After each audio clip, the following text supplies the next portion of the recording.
Hello বন্ধুরা, আসসালামু আলাইকুম। আপনারা কেমন আছেন? তো বন্ধুরা, আশা করি সকলেই আল্লাহর রহমতে ভালো আছেন। তো বন্ধুরা, আমি আপনাদের জন্য একটি গুরুত্বপূর্ণ কৃষি ভিডিও নিয়ে আলোচনা করব।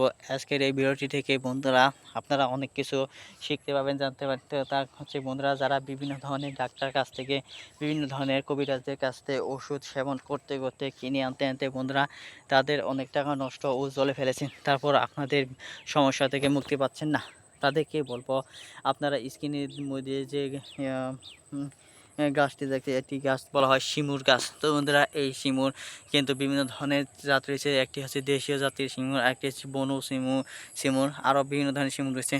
তো বন্ধুরা, যা নাকি বাজার পাওয়া যায়। তো বন্ধুরা, আপনারা কী করবেন, আপনারা দেশীয় জাতের যে শিমুর আছে সেই শিমুরগুলো বন্ধুরা আপনারা বাজার থেকে কিনে আনবেন এবং তা সেবন করবেন। তো বন্ধুরা, আপনারা যদি নিয়মিত দেশীয় জাতের এই শিমুরগুলো সেবন করেন তাহলে বন্ধুরা আপনারা পেয়ে যাবেন উপকারিতা।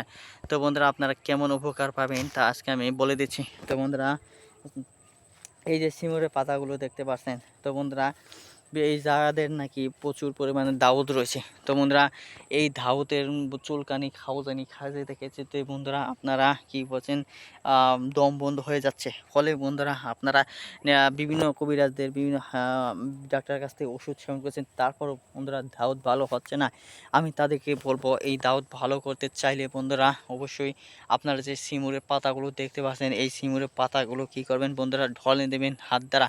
ঢলে নেওয়ার পর যে রসটি হবে, তো বন্ধুরা সেই রসটি আপনারা কি করবেন বন্ধুরা, যে স্থানে দাউদ রয়েছে সেই স্থানে আপনারা এই শিমুরের রসগুলো দিয়ে নেবেন। তো বন্ধুরা অবশ্যই সেখানে দেওয়ার পরে আপনাদের কিছু সময় ধরে জ্বালাপোড়া করবে। তারপর জ্বালাপোড়া পর বন্ধুরা অবশ্যই হয়ে যাবে, ঠান্ডা হয়ে যাবে।